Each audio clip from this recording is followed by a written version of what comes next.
Happy Monday, folks, and welcome to a brand new episode of the Finmet Mondays podcast. I'm joined today by a very, very special guest who's making his very first appearance. He is the CEO of the precious metals business at the Muthoot Pappachan Group. He was also the ex-director of World Gold Council. He's Mr. Keyur Shah. So, a very warm welcome to you on the podcast. It's great to have you here. Thank you, Shawn. It's great being here. Lovely, lovely. So, in the last 2 to 3 weeks, we've seen this massive run up in gold and silver prices. We know what the triggers are. We've now been able to understand that. From a physical standpoint, from a demand standpoint, how have these record prices really affected domestic demand in India in general? Currently, as you know, the price is roughly 67,000 plus for 10 grams, right? Correct. And I think the Indian consumers had digested up to 65,000 plus, which was in December, roughly around December, and I think 2 months ago. The demand, yeah, currently, obviously, it's slowed down. And that also you can witness it from the discount, massive discount which is going on in India, right? Because it's a reflection of the consumers' physical demand, which is where the wholesalers and the stockists they also pause, and that's where there is this discounting. But generally, I think it's a very positive thing. In India, gold, as you would agree, is a very integral part of the Indian tradition, Indian consumer psyche. It's the only time tested asset class. So actually, when the prices go up, it's just reinforcing the belief in gold as a long term time tested asset class.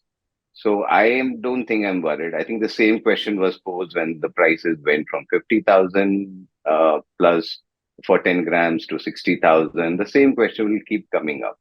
So I don't see any major hit in the demand. Short term, maybe, because short term is about people who are planning for an immediate purchase for a wedding. So now the summer wedding will start with Akshaya Tritiya season. There could be a budget impact. So they will buy, but maybe they'll buy that much less. Once the prices stabilize, I think again, very positive about physical demand. As you introduced me, I'm from the Muthoot Pappachan group, which we cater mainly to the low income consumers. The gold retailing, which I am doing, has not been affected, even in the last 2 weeks.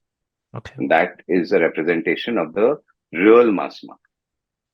Understood. Understood. That's interesting, though. And lastly, sir, what is the next big avenue do you see in the investment landscape for gold in the years to come or in this coming year? Is there something that, let's say, our listeners should be aware about in terms of new avenues to invest in? See, new avenues to invest in is obviously catering towards the younger generation, the new generations that are coming in.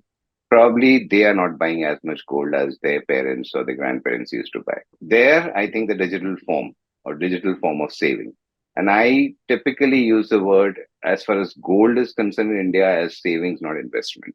Young consumers, I think for them to actually, because see, they are spending a lot of their disposable income onto cell phones, or there are many other avenues, right?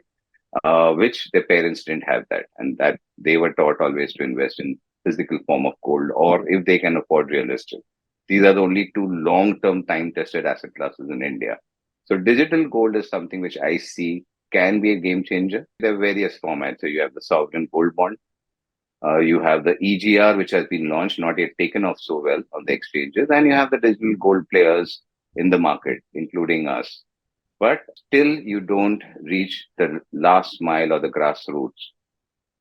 So for example, I would say sovereign gold bonds. Can the minimum ticket size be decreased? Hmm. Can the EGRs be in denominations of 0.01 grams? Hmm. Digital gold in its current form is allowing people to save in gold with as low as 1 rupee. Hmm. So democratize and reduce the denomination. And that is one big change, and where you will see also the next gen, the younger generation also coming in and saving in gold.